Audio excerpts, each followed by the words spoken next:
What a great question. Is the age of the Guru and Prophet behind us, now, eternally, or ... It's been such a beautiful contemplation for myself.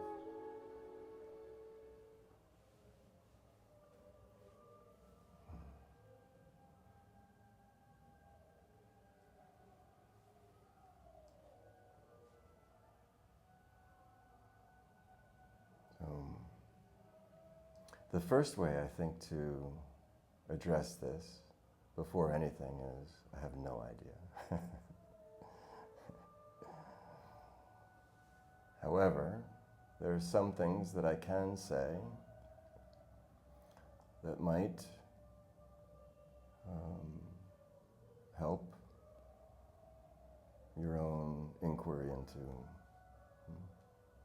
the question, is the age of Guru behind us? So, in this time, this shared time that we're experiencing, the yogis call it the epoch of Kali Yuga. The answer is very much a resounding no. Certainly not for me. I still lean very heavily into Guru as best I understand it. And why is this? One time, I was in Satsang with my Guru, Mooji, and the questioner asked, do I need a Guru? And Mooji said, no. And then he paused, and then he said, well, yes, you do. You need a Guru. And then he paused and he said, but no, you don't need a Guru.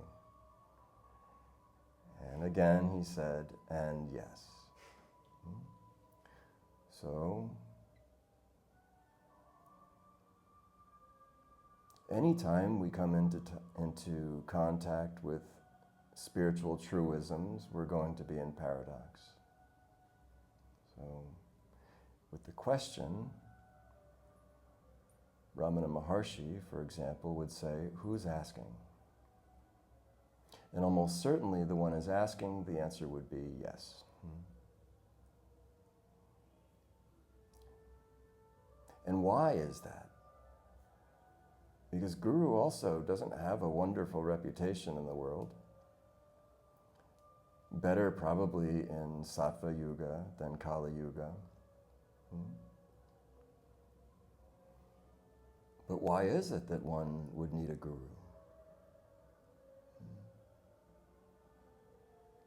Not too long ago, maybe 3 years ago, I was at Yogaville.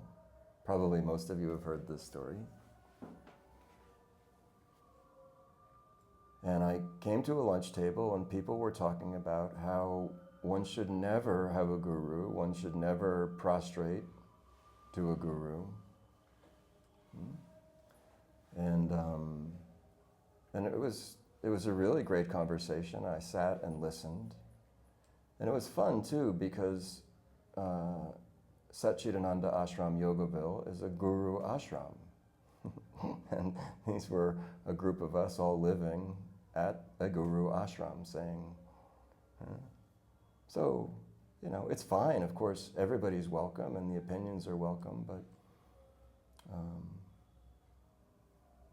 but a funny thing also to be eating the food and sleeping in the rooms and going to, well, there wasn't great attendance at satsang or puja or even meditation, but there it was. So eventually, I asked the question, well, who's your Guru? I said, Nataraj, you haven't been listening. I've just been saying I don't think it's right to have a Guru. I don't have one. And I said to him, lovingly, oh, you have Gurus, more than one, and it's important that you know who they are, what they are. Your politics, your finances, your relationships, your reputation. Where is it that we focus our time and attention? What are we devoted to? because there is devotion in every single one of us. That we don't call it devotion is that we don't know it for what it is. But while we are scurrying about in the world is Guru. While we are obedient to mind and emotion is Guru. And so for this, the one who comes into the revelation of this is the movement of me that I call I, and we have to look for some kind of an upgrade to detach from one sense of priority, Guru, to another sense. And this is where Guru can come in handy. To help us maintain a drishti through human relationship, not as the object of relationship, but the Guru as a portal to God and truly to one's own self. There's so many abuses in this, but don't be deterred by how everything is wrong with Guru. Really lean into what can be gained by it with proper discernment, proper maturity in relationship that you bring to the table, fully responsible for where you align yourself. And always cautious about engaging with a charlatan but let's not speak of this. This is obvious. Anybody can Google Guru and abuse and find so many examples, and it's true, it happens. But this we know. Let's explore what we know a little less, which is the real value of Guru and the Guru-disciple relationship. So a Guru must be somebody who has gained something that we want and has the ability to share it. Must be this. You'd have to pay very close attention for some time to see. Does this one really have what I'm looking for? So a Guru can help us at first turn our attention from the world and to God, to begin the process of bringing an end to our suffering. Probably everybody already knows this, but Guru means remover of ignorance. This is the only role of the Guru, is to help you dispel for yourself your blindness, that is your suffering, to bring an end to avidya, ignorance, blindness, of not who the Guru is, but who you are. And so the real role of Guru is to help you find yourself and then be done with you. Not as the object of your worship and adoration, but as somebody who can actually help us come to realize what they themselves have realized. Just like any teacher in a way, but this is so much more profound than that. So the one who still suffers will benefit greatly from a Guru. There's something also that happens with a Guru, which is called darshan, which is one who comes into contact with divinity personally, embodied. And something flows through this one that is different than our common experience of what is human. Still human, but divinely human, in the way when they are engaged in this way and share in this way, which is deeply sacred. There is something called darshan, which is a seeing and being seen.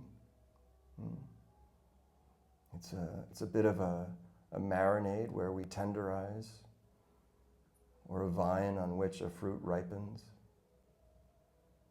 a bowl of warm water that an ice cube melts in.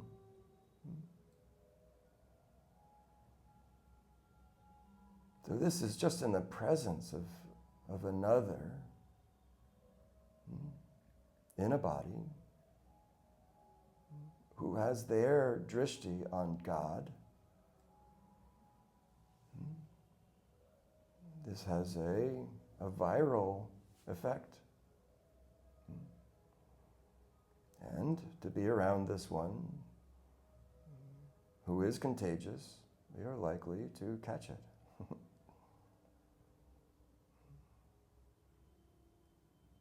And similarly, if we're spending our time around people focused on other things, those also will be, through osmosis, we become that also.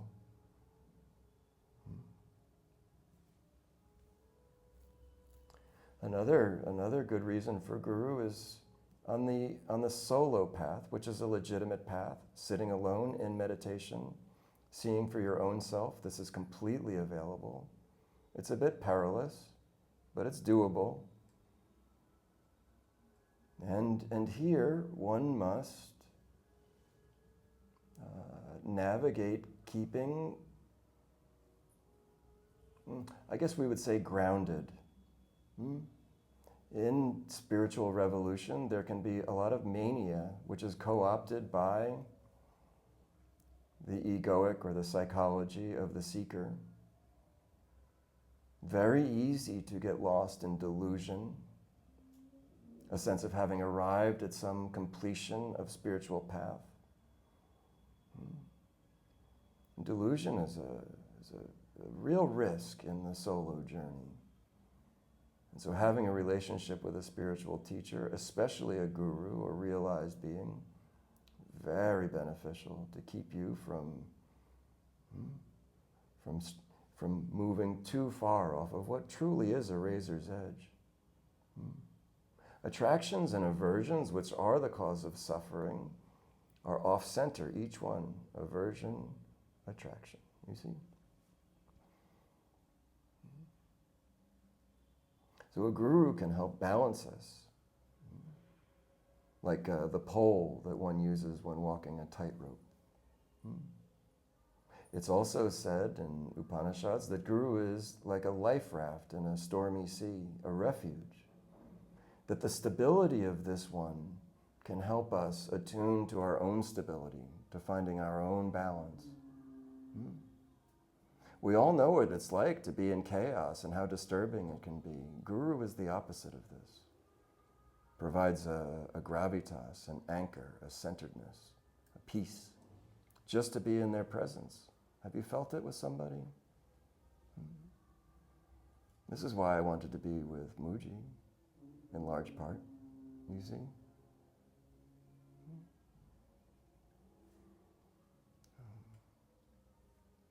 So there's so many reasons. I could go on and on. So many really good reasons. But again, one must be extremely discerning. For me, I say this. A guru would never, ever call themselves guru. And would only reluctantly accept the role from somebody who was consistently sincere. For somebody who is qualified for this, probably they would feel obliged, but want really nothing to do with it, is my guess. I wondered this about Mooji. Why on earth would he be doing this? It really took some time for me to understand, or think anyway, through inference, that I might understand why a master would make themselves available in this way. A guru takes on the karmas of the sincere disciples, takes on their very suffering.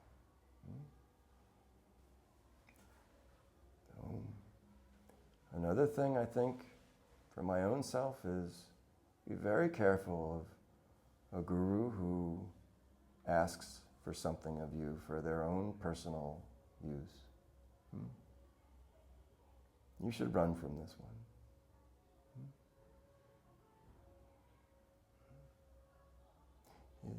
there is a transaction with a guru, but it's a one-way transaction.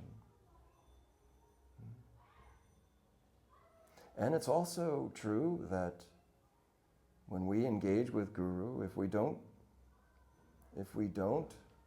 give what it is that we have, we can't receive that which we want. If we don't give what we value in the world to the guru or to somewhere else, doesn't matter really. And we're not really serious, you know. I've seen this in myself, treating it as some kind of education or some kind of entertainment. No, it's so complicated and so controversial, and each one will understand it to the best of their ability along the way. Rest assured that your opinion of guru will change. Mine certainly has.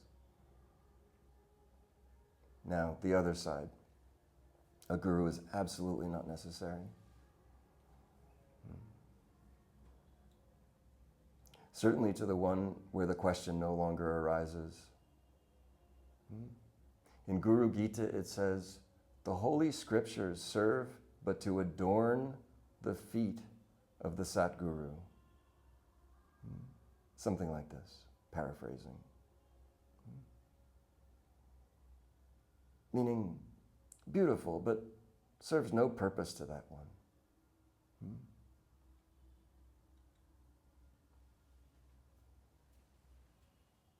And the fullness of the truth, of knowingness, of love, real love, not the one that people talk of, real love, and bliss.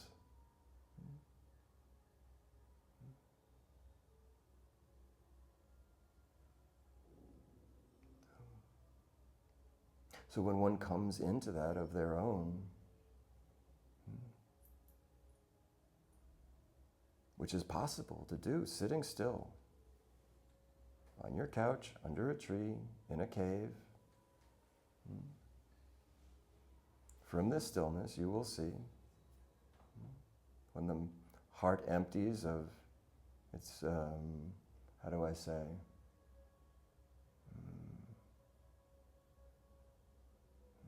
well, contaminants.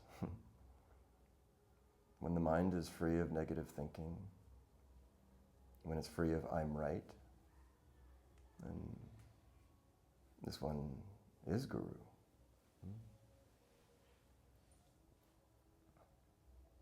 Whether they play that role or not.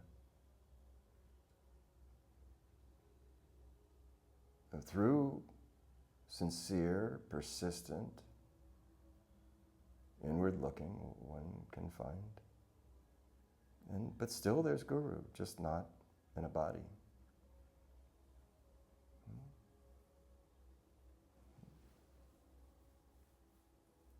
When the mind settles, bit by bit, one begins to hear what wasn't heard before. And in this, dialogue arises through learning how to hear. This is also Guru. This is, for example, humbly, my relationship with Swami Satchidananda. I never met the man. In some ways, a great blessing. I wasn't confused by his personality, obscuring what he really was by my feeble understanding of what is man and what is Guru. So it's a great blessing in some ways that I never met him, and of course, there's part of me that wishes I had.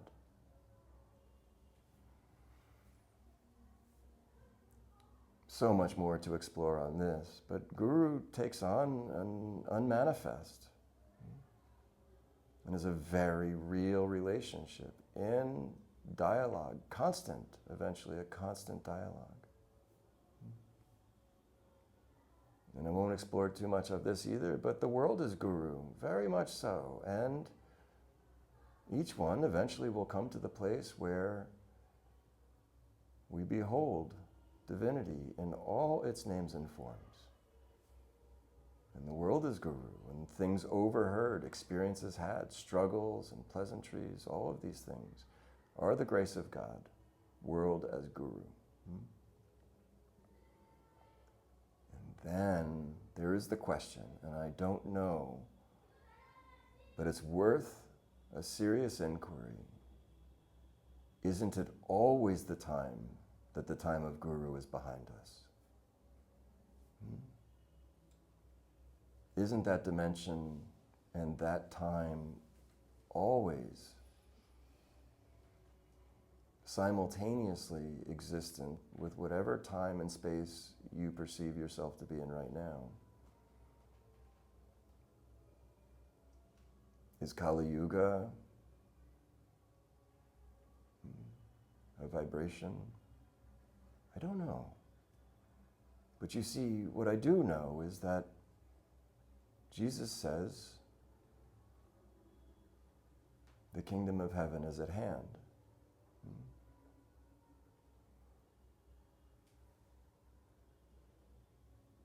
So,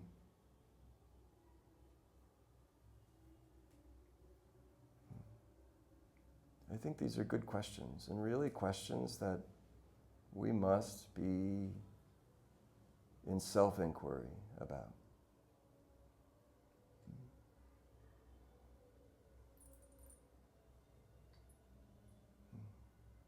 What guidance do I continue to need? For me, it's considerable. And I feel very lucky to have it, both manifest and unmanifest. And there was a time when I would have vehemently objected to the idea of guru. And now even I would say that my freedom,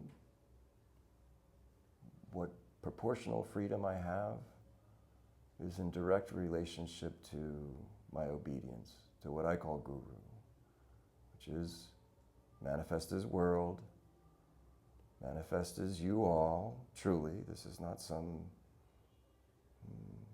spiritual acrobatics that I'm pulling off here. This is truly my experience, and unmanifest. Even the guru I have, who has a body still and lives in Portugal, I've never had one-on-one time with him. And yet he's as close to me now as he was when I first met him. And he opened his arms for embrace. This is not poetry to me.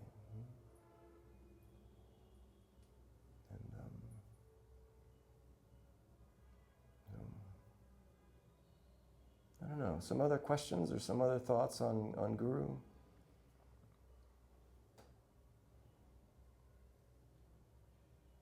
I think most importantly, know you have gurus. Know what and who they are. You may not call them gurus, but if you devote your time and attention to anything, you might as well call it guru, and you better understand where it is that it will be leading you. This is not an admonition or any kind of morality, but really just essential to reclaiming the sovereignty of who you are and who you're becoming, always becoming. And it's right that guru gets a bad rap, and we should be very cautious. So who has some other question about guru or anything else?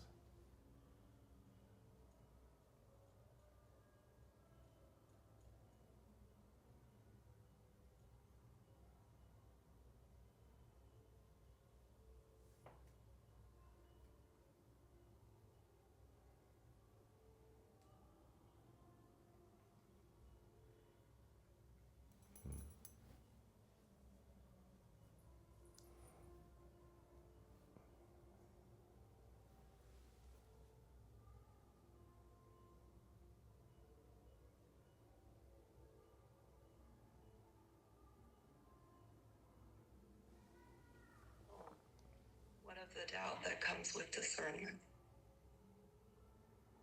The doubt that comes with discernment, is that the question? Yes, what of the doubt that comes with discernment? Yes. As usual, what a fantastic question, Yana. Let me be considered in this.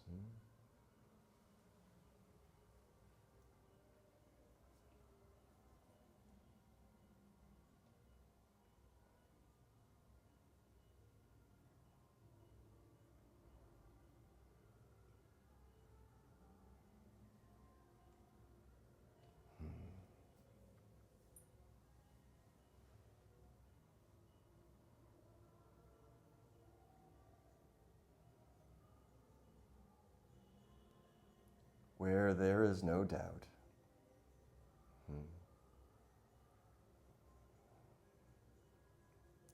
From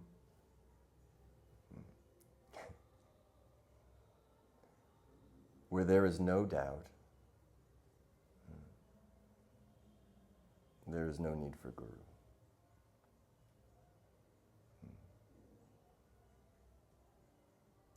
And still, there's a joy in Guru.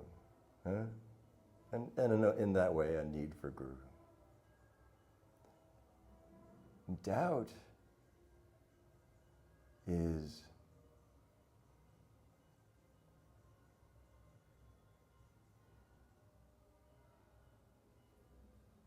is both discerning, intelligent, and also antithetical to surrender and is suffering.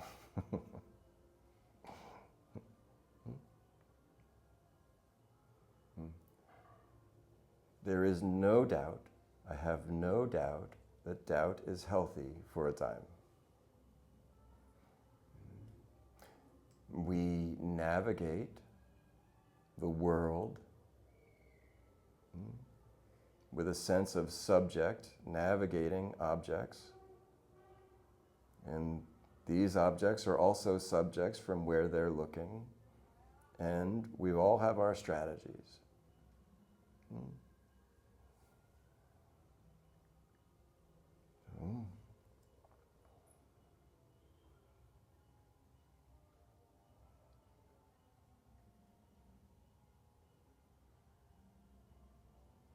Doubt is essential. Discernment is essential. It's also the problem.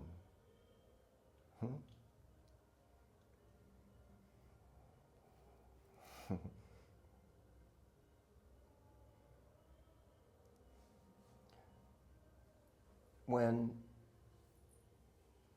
somebody tries to sell you something, doesn't it put you on the defensive? When somebody tries to push you into something, doesn't that make you cautious? When you race into something and realize you may have been a little bit rash, doesn't that give you pause?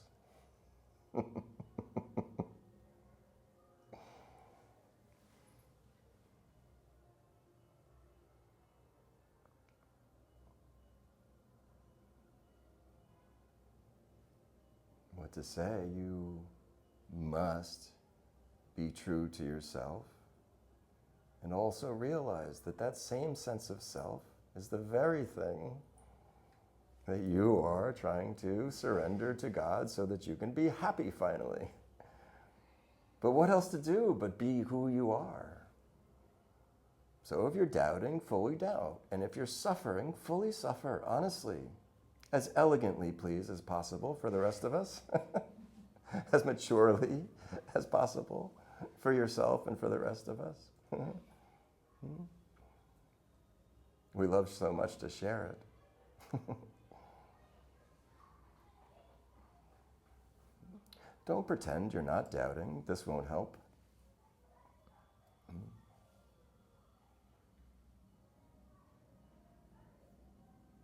Isn't it like this, though, with all things? You try a little bit and wait and see, and then you try a little bit more and you wait and see. Something looks a little fishy, you take a step back and watch and observe, you know?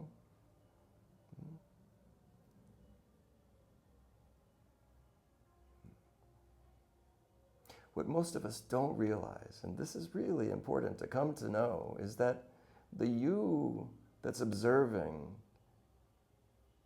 is looking from a different place from moment to moment.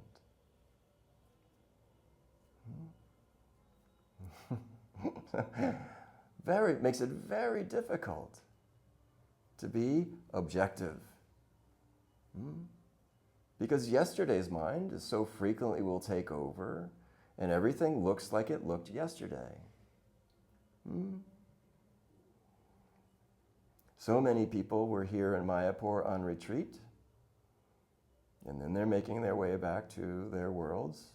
In 2 or 3 days, many of the moments that we spent together will seem like insanity to them. In the moment, very sweet and loving.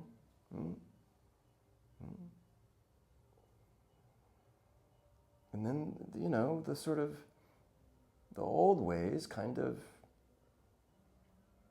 reemerge, and then we see through that lens.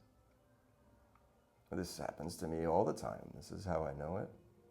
People come to ashrams or retreats, and it's wonderful. And then the world takes over again. When we're in bliss, suffering seems insane, doesn't it? And when we're suffering, bliss seems absolutely insane. Like, better see a psychiatrist.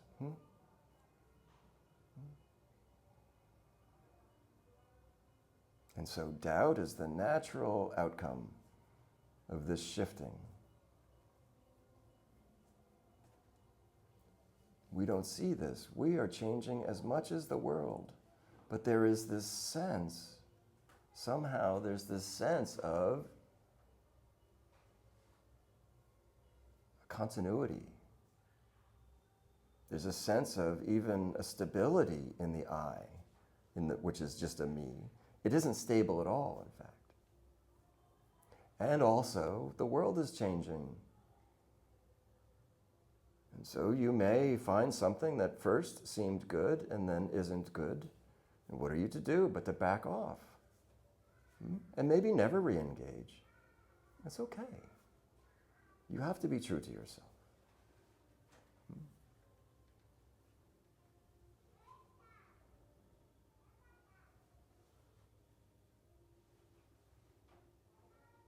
Where there's no doubt, there's no suffering.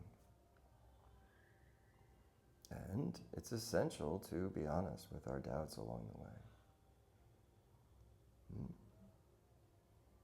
Often, in fact, they'll keep you from trouble. Often, in fact, they'll keep you from freedom. So, how to know? How to know? You see, you must ask, when doubt arises, who is doubting? The one who wants the world or the one who wants freedom? The one who wants familiar or the one who wants the reckless unknown? You see, we think, I'm thinking. No. Something is thinking. Thoughts are. Where does the opinion arise from and the belief?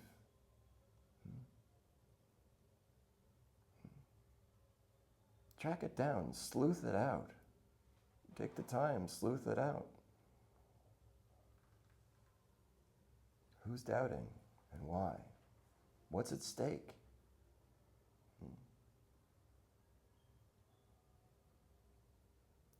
You see, because discernment is essential. In Sanskrit, it's called viveka, wise discernment. Wise is essential here. Because conditioning loves to put on spiritual cloaks and call itself discernment.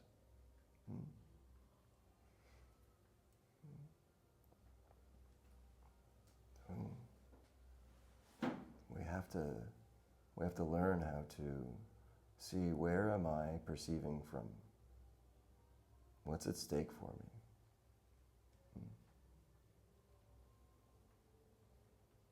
I don't think that anybody but a fully realized master could tell you what it is. They'd have to know your thoughts.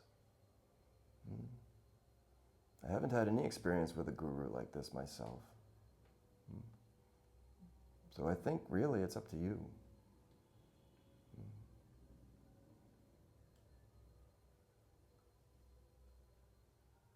Do you want to follow up? I mean, yes, but will you?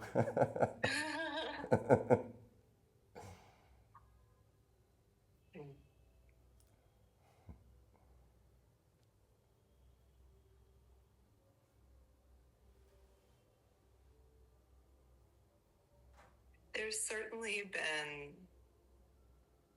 suffering before with the doubting. This time when the doubt came up, there was this immediate urgency to resolve the doubt and be rid of the doubt. And then I got very sick, like the same day for 3 weeks, and couldn't do anything with it, or didn't do anything with it. And it settled, and the doubt is still there, but I don't mind it. And it doesn't bother me, and I don't hold it to be true or not true, me or not me. It's just there, and maybe it'll go, and maybe it'll stay. But this, you had said, with doubt there's suffering, and I'm noting that this time the suffering was very brief, though the doubt is still there. Very good. Yes, and this will then put you into what we call discernment. Yeah, and then you just have to watch very closely, but you must watch the object of your attention, the thing that you are doubting, and you also must watch your own self that is doubting. The two things is very important, and this, out of this will come real wise discernment. Yeah. And you must be the one who chooses. You cannot be coerced, either by your own mind or by another mind. This is conditioning. It is coercion by the mind. You've heard it said, the mind makes a terrible master. It's coercion. But you also can't be coerced by another mind. Something also aligned, that is aligned in selfishness, me and mine. You can't give up your me and mine to another's me and mine. This is just codependent. It won't work for freedom. It can be a helpful first step to bring yourself out. There's so many levels of things that we can trust and then distrust. They're helpful, like rungs of a ladder. So you'll see, you're traveling a landscape. It's not binary. Everything is always changing.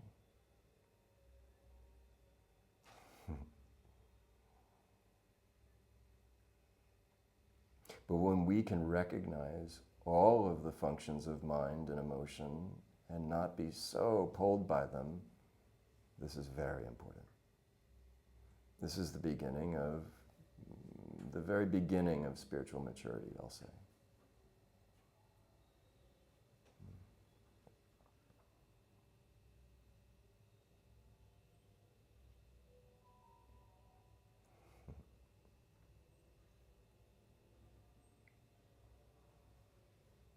What can we trust?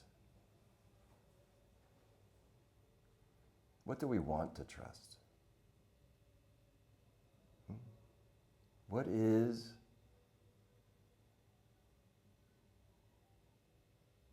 worthy of trust?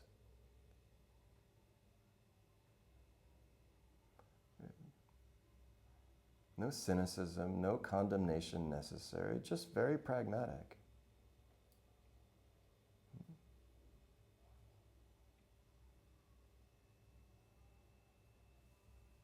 What do I trust?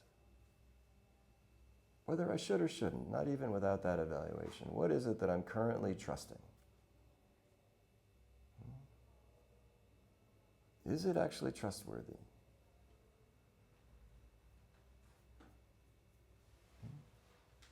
You see, because not trustworthy is not a problem. It's not your problem unless you trust it, but then it's your problem. Does that make sense? Untrustworthy is not a problem. If you trust it, this might cause some issues for you. But what is actually trustworthy? If you are walking across a footbridge, high up, and there are planks that you walk on, and there are some sort of guides that you can hold on to, ropes or wires or even maybe fence. Stability, isn't it? Something that I can lean on, stand on. If it's moving so much, if it might break, if you lean against a railing and it's rotted wood, you'll fall. Is it the fault of the railing? No. No. So this is why doubt and discernment are important. But you see, the thing is that we're already trusting so many things that are not trustworthy. Very similar to the conversation we were having just before about guru. So many gurus, so much trust in so many things, but we don't know. We don't know that we're actually trusting them, and we don't know that they're not worthy of trust.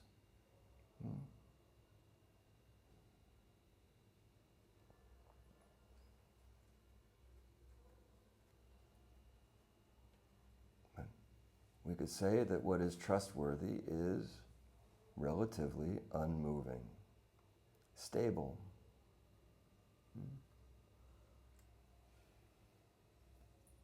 But we're trusting so many things that are so unstable.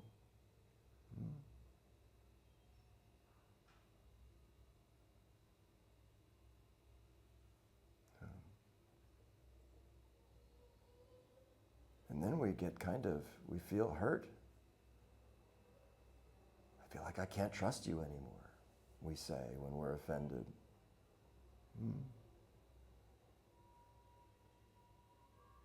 But something that's untrustworthy doesn't mean they're unlovable or wrong or bad. It doesn't mean that at all. If we look very closely, I could say myself, I'm unreliable, untrustworthy. I'm always shifting and moving. And once you come to see it in yourself, you also will make no apology for it. Movement is how this is. Evolution, growth.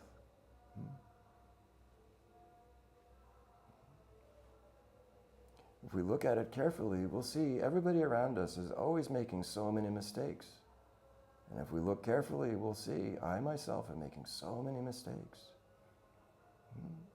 What of it? This is the way of it. I think it's very rare for anybody to run around making a mess of things on purpose, But you see, my mistakes are for you, and your mistakes are for me.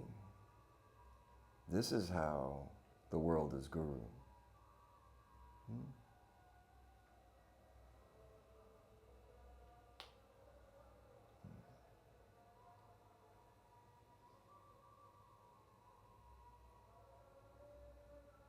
Is there something wrong with any of this? Love and fear and distrust and untrustworthiness and jealousy and envy, is it a problem? I mean, it's a problem for us if we're pulled this way and that way by it, if we're unhappy in it.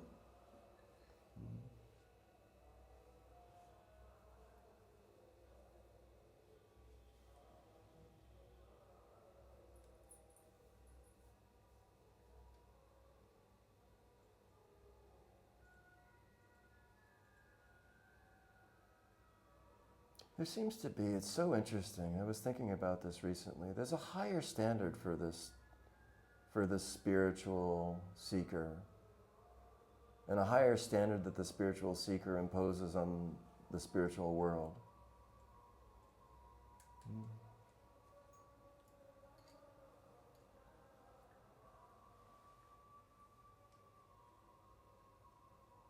I think in part it's right and good that it is this way. And also can be a hindrance to our own selves of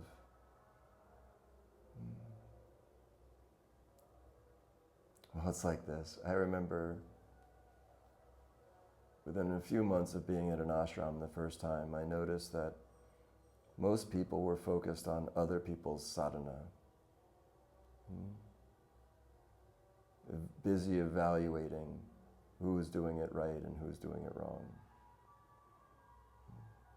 without much in the way of inquiry about their own. I was happy for this and to see it because I saw that I was doing the same thing and then could gently correct to the best of my ability.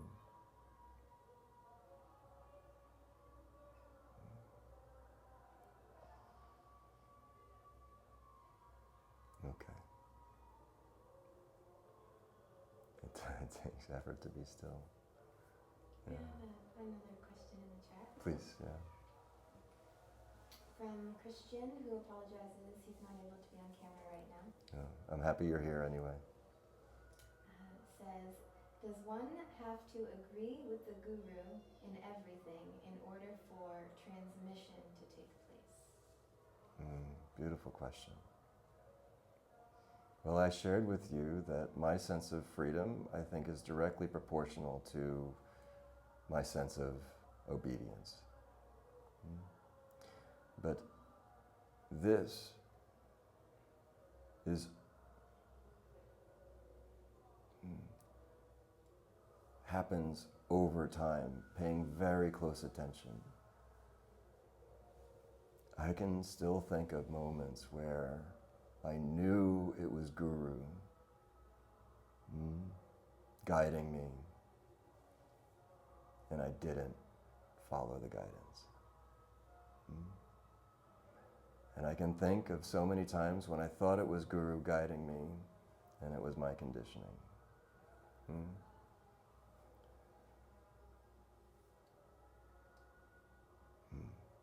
But anyway, this is the way it's going to be.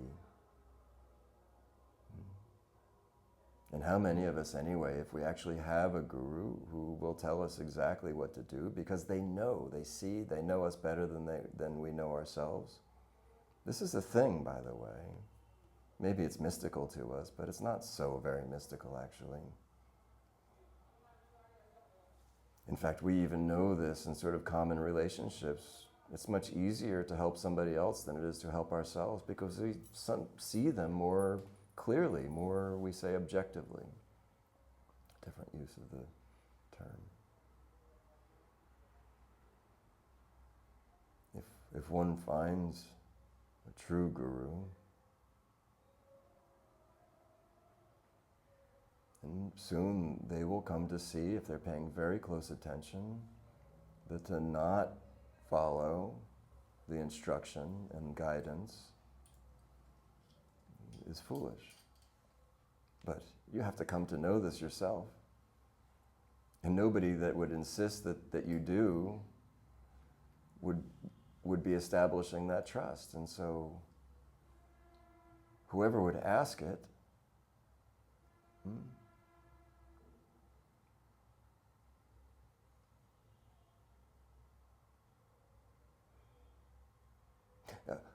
a legitimate guru may actually require it, but not ask it. You come and go. If you want to be here, don't waste my time and don't waste yours. You know, if you're coming to do a taste test, fine, you can have some time for that. But ultimately, if you're going to engage with a guru, why would you do it any differently? But still, we know this, you know, when we're clinging to our old way, we go to psychotherapy and we either don't tell the therapist or we lie to the therapist and go and, you know, pay our $150 a week. I mean, it's so common. I did it. I did it.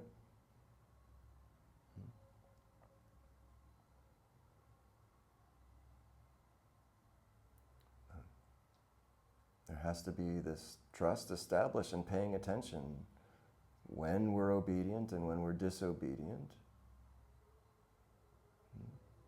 How does it work out for us? You can learn as much by disobeying somebody called Guru as you can by obeying them, as long as you're paying attention.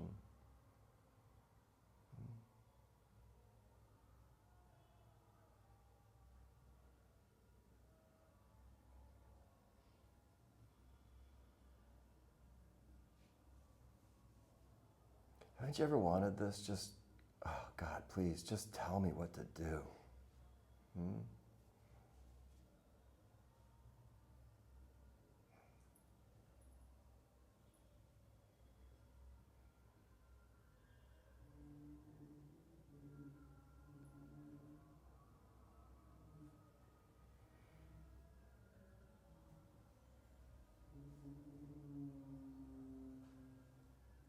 Each one of us, as we do the hard work, like you said, to be still, it takes great effort in that stillness of mind, clarity of heart.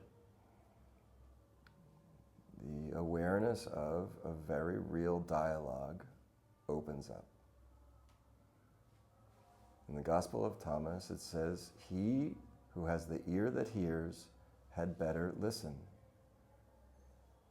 Meaning it's for our own good. Once that's this clarity of, once this clarity in the dialogue opens up, it's just smart for us to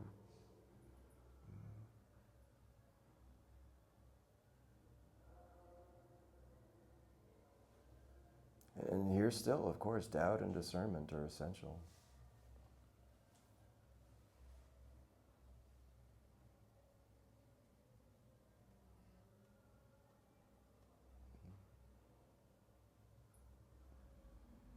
Some follow-up on that?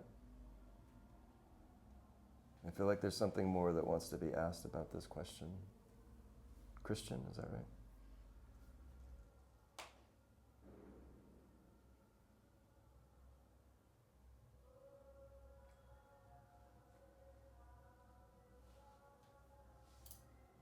May not be able to. Yeah. And always, as with everything, keep in mind, this is just, all of this is just where I'm looking from. Yeah. I say, you should never believe me or follow my advice. You must see for yourself. All of these things about guru and disciple, this is from my own personal, intimate experience. And even then, only is my ability to interpret. So,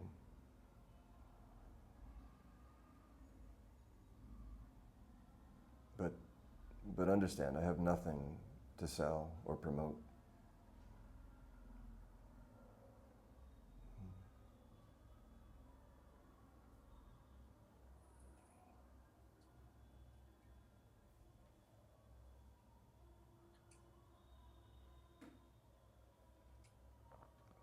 May I ask about our names? Giving a name, accepting a name. In context of the questions, certainty, curiosity, Yes. doubt, discernment, Yes. and letting it be. Right. Very good. Changing names. Very good. A name is important. Do you see this? Yes? How important a name is? And simultaneously how it means nothing.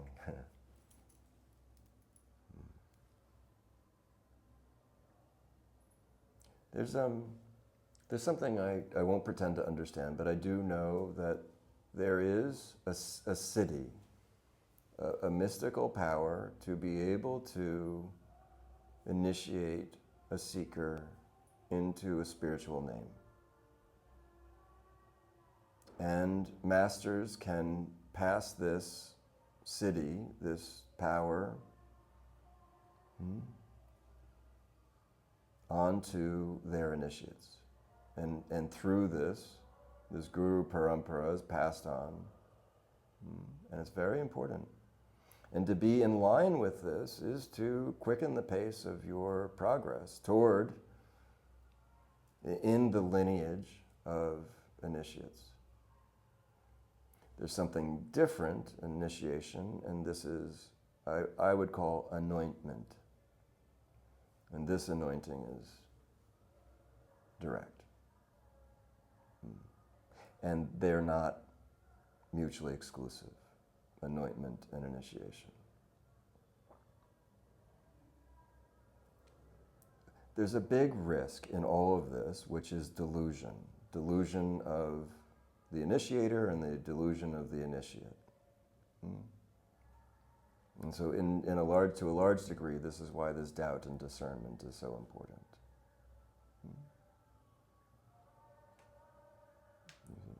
For me, people have asked me for mantras and for names, and I've refused. I don't have this. And it's not something I take very lightly. And I thought, I will never be initiated. I am not a follower. And I won't tell the story now, but it was only by a very unique set of circumstances that I agreed to be initiated when I received the name Nataraj. And with a mantra and aligning in a lineage, Shivananda to Adi Shankaracharya.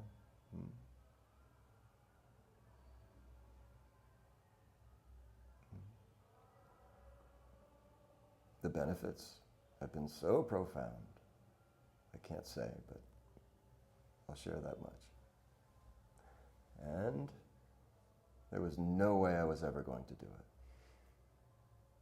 And I thought that receiving a spiritual name was ridiculous and nobody should ever do it.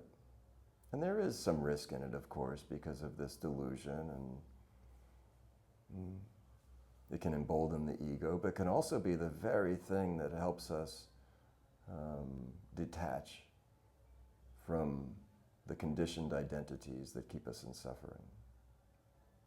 Something shifts when your name is changed. And you can either tickle your arrogance, or it can really help expand your sense of humility. Probably both from moment to moment. Having taken the name Nataraj, against my then better discernment, has been a great benefit. And also, it has further expanded my understanding of my birth name, Peter.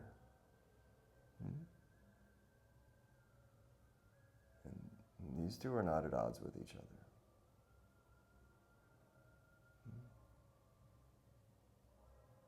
So there's something very powerful in aligning in a lineage. It's kind of like in a choppy sea, a small boat follows a big boat, smooths out the ride. You move in the wake. Each guru, in a way, is the tip of the spear. And when you come into the slip space behind it, your path will be easier. But you better be sure you know where they're going.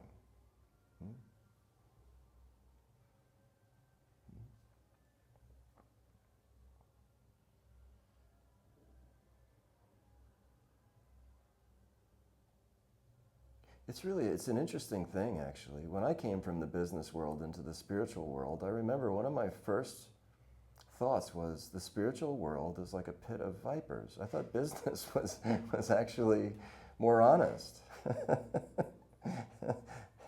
There's so much more posturing in the spiritual world than there was in business.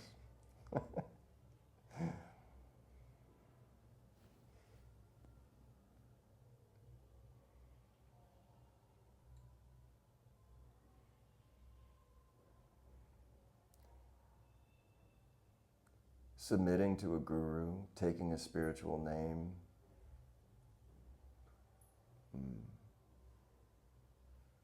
It has really helped me with my sense of humility.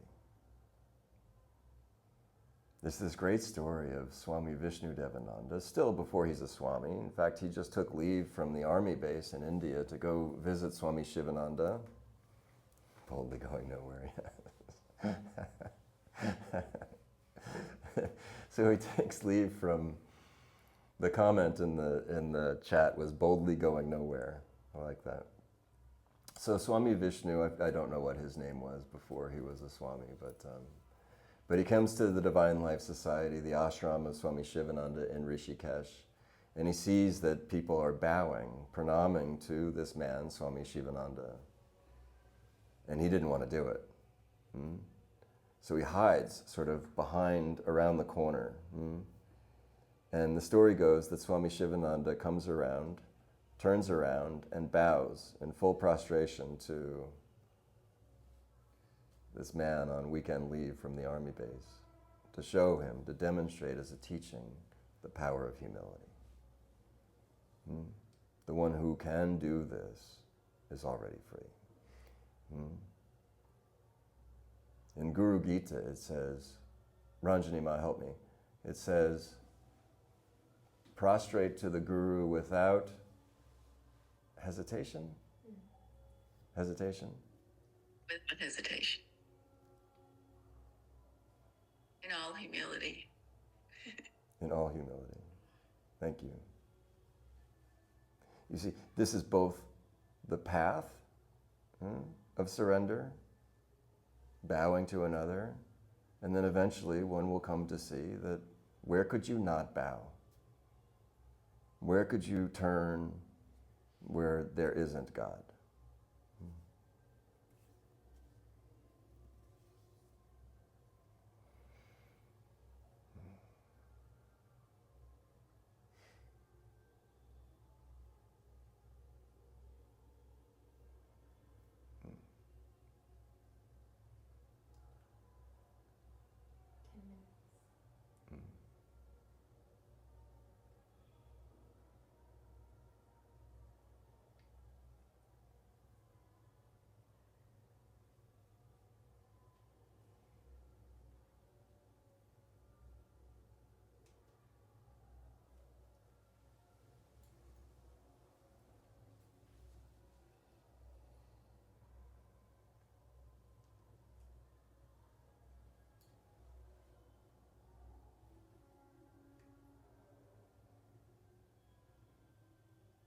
What to do?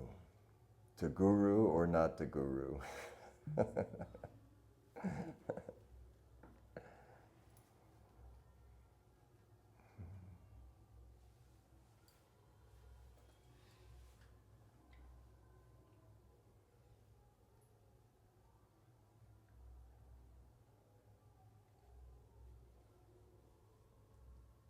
I must say, I think that my skepticism has been a great aid to me as a seeker. My cynicism has never once helped me.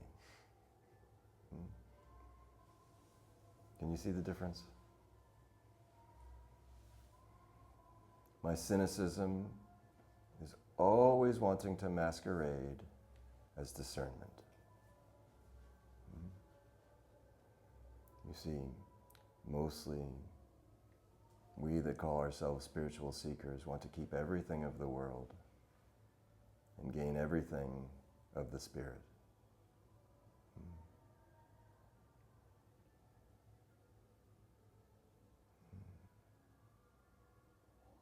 It can happen. It wasn't my path, but it can happen through the grace of God and probably through karma.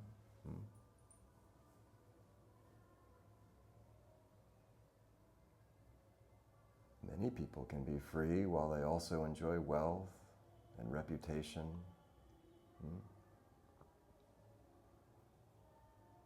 But all of those things would be used in service.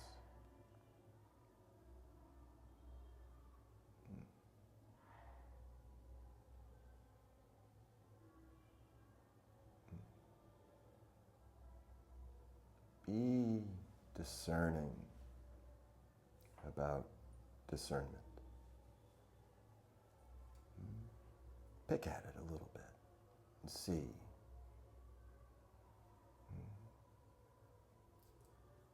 What am I clinging to? What am I wanting and not wanting?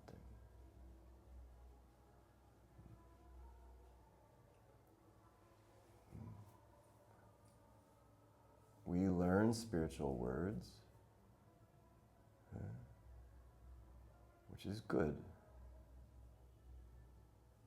But oftentimes, we give them to an old tongue.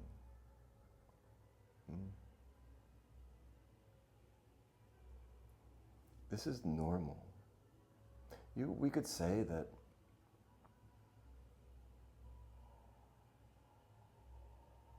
moving inward into the spiritual realm, it's a bit like a moth to the flame. And so it's normal that when it gets hot, we would fly away.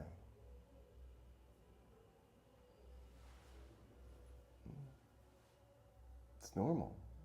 No reason to be hard on yourself. It will continue to happen.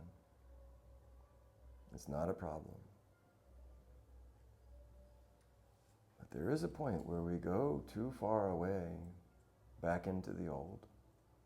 No problem still, because the suffering will mount. It'll bring us back. This also is the grace of God.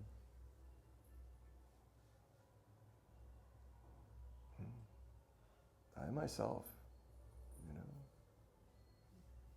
of late have had healthy ass whoopings by a God who loves me very much.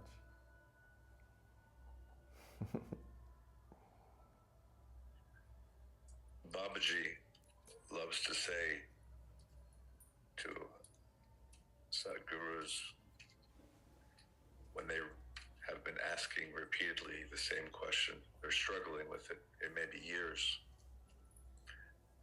I'm slapping you with my love. Yes. Yes. It feels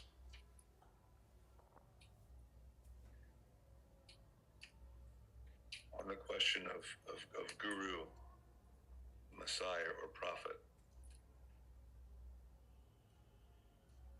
mystics, that discerning is clearly critical.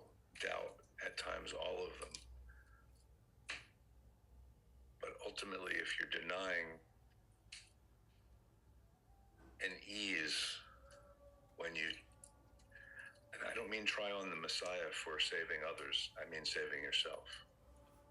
When you've been told you can't do that, it has to be outside of you. So, behind the question was a place. Yes. There is a vast internal landscape. In here, find certainty, clarity. And there's a vast external landscape. And here, find deep humility.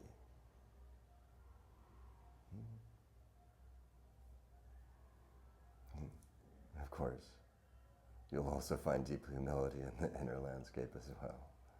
It's not just certain. But do you see the posture? Quiet confidence. Quiet in the world. Confident in the humble, powerful self.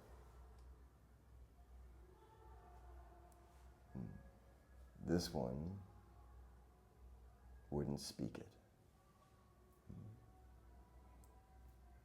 How does it go in Guru Gita? The one who says does not know, and the one who knows does not say, something like this. First, come to know. And if that knowing doesn't come, with more humility than you thought was possible. And not there yet.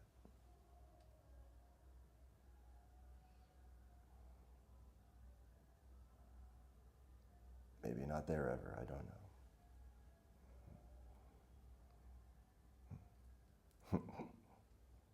If I get there, I won't say. Aren't we already there? Yes, isn't that interesting? It's true, of course. Generally not honest, but true. You know, that it's already happened. In fact, it never unhappened. And this experience of it re-happening or something, you know, is a delight. But yes, you could say in a way it's all dimensions are simultaneous in the now.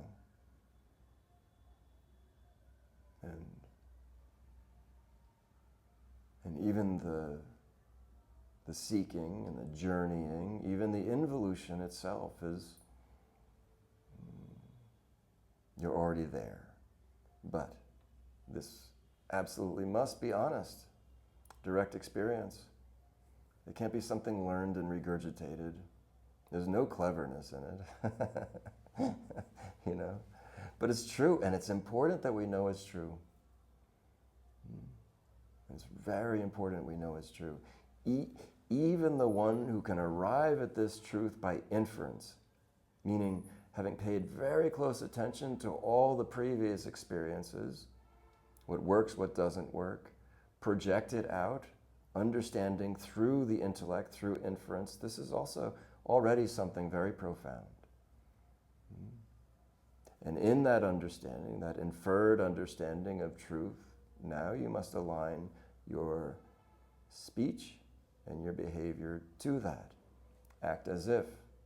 Then it can become honest.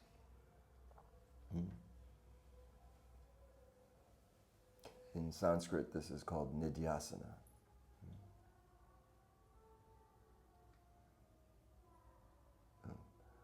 What I would like to do is just spend a few minutes with you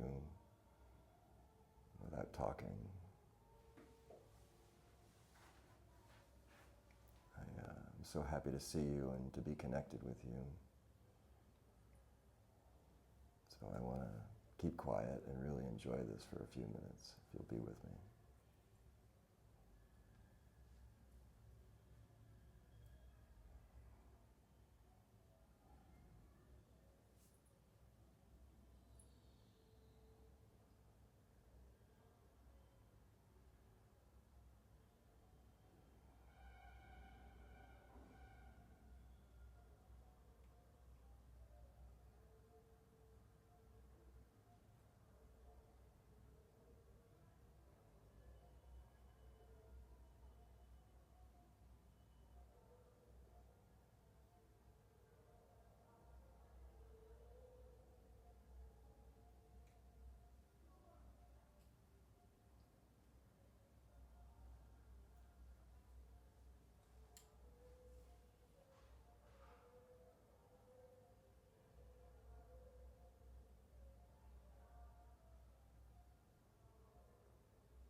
What a great joy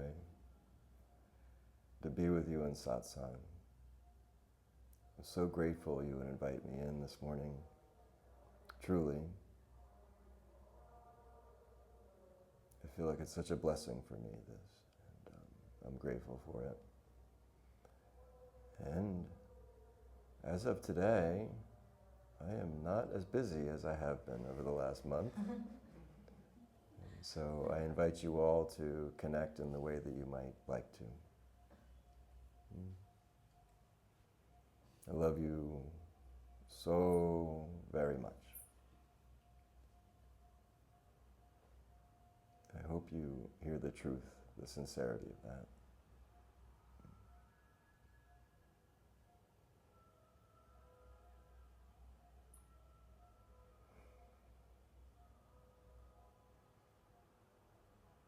Hare Krishna. Hare Krishna. Hare Krishna.